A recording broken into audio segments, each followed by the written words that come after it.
The 23 on the front of the gate says it all. This is Michael Jordan's house, but that's about to change. On November 22nd, this legendary property, designed, built, and lived in by Michael Jordan for 19 years, will sell to the highest bidder, and we're giving you a chance to see it like never before. Time to see behind the 23. In the next few minutes, an all-access pass to Michael Jordan's ultra-private compound. He was demanding that if you were going to come to the Breakfast Club, you were going to work. A former teammate reveals why Jordan's home was key to the Bulls' 6 titles. And the ultimate home court advantage. We're on the hardwood of Jordan's personal basketball complex, plus an island escape. You've never seen a pool quite like this.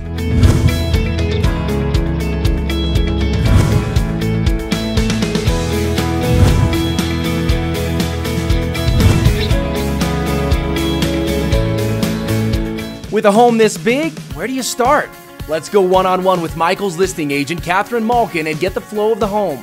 It sort of lays out so that you have living space here, office space over there, dining and kitchen. We had to stop in the dining room and show you a table that simply puts this room on the map. The table was actually made for him, and it's called the Baghdad table, so it is actually set up like the city of Baghdad, like a map grid. And all of the furnishings stay with the home. They all stay. And every room perfectly captures the light, whether it's the floor-to-ceiling formal living room, the great room, a relaxing private corner, or the eye to the sky above the kitchen table. The kitchen, which was redone more recently, is really set up so that a chef can cook here, a family can cook here. Wonderful refrigerator, freezer, wine storage space, but also every appliance you could possibly want is here. Off the kitchen, step down into the great room lined with aquariums and this oversized sectional.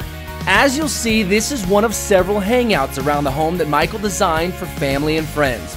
When Jordan first built this home and moved in 1994, this was an indoor swimming pool. Now look at this space, 110-inch screen, great lounging area. You've got the bar over here, and then the walls on both sides of this room completely disappear with ease. It's the ultimate in indoor-outdoor living. In fact, this sprawling patio can be accessed from 6 different areas of the home. At the center of it all, paradise, a one-of-a-kind infinity edge pool. Smack in the middle, your personal island oasis. From a design perspective, this entire section of the home plays off the views and access of the pool and patio, including the 3-bedroom guest wing. The guest house has its own entrance, but it's also connected to the house. I was worried that maybe somebody would come and stay and never leave. It's so nice. And the guest house leads you to the most talked about spot in the home. There's definitely a different feeling when you come into this part of the house. I mean, can you imagine who probably sat around in these chairs? Why? Look over my shoulder. That's Michael Jordan's private regulation-sized NBA quality basketball court. Now this is what I'm talking about. I mean, listen to that sound.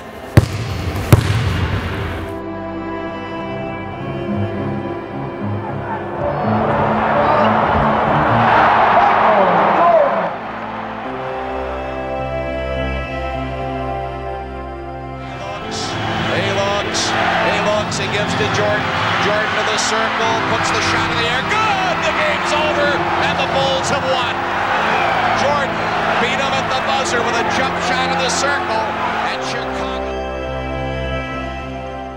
And that shot, you know what I'm talking about. Game 6, Utah Jazz over Brian Russell.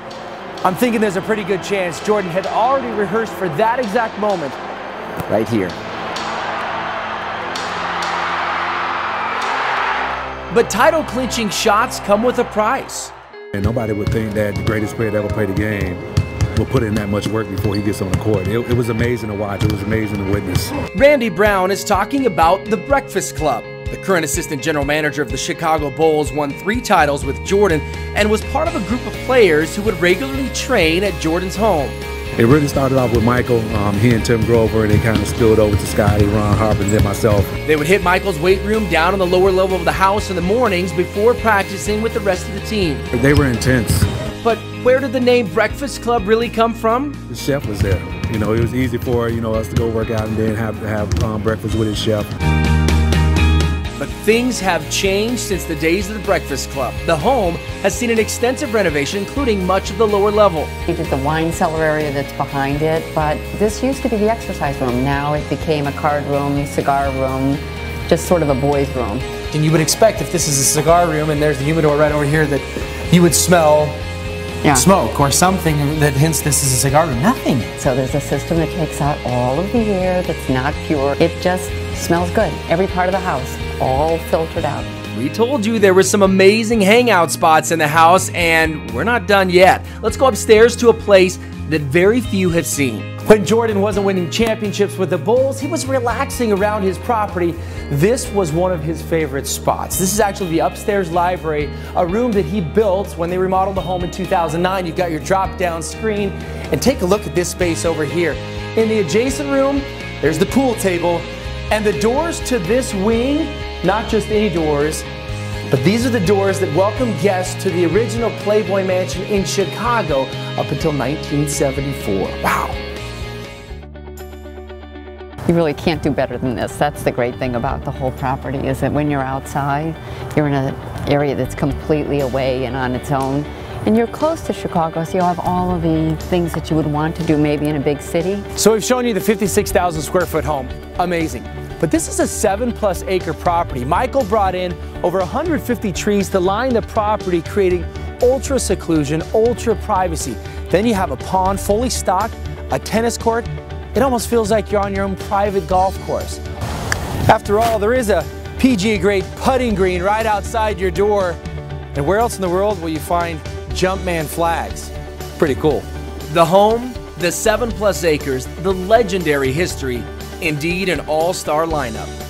I'm here with Nick Leonard. He's with Concierge Auctions and is actually the project manager here at the Jordan house.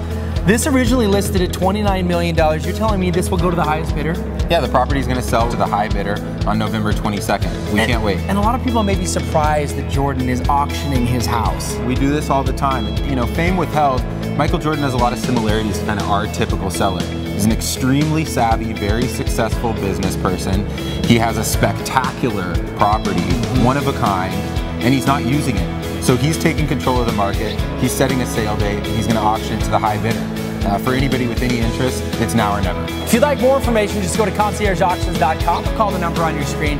Okay, I've got an official Chicago Bulls basketball right here. I'm going to put the pressure on Nick and ask him to sink an NBA 3 on Michael Jordan's home court. You think he can do it? Absolutely. All right. I think he got it! Yeah! Apparently, greatness rubs off.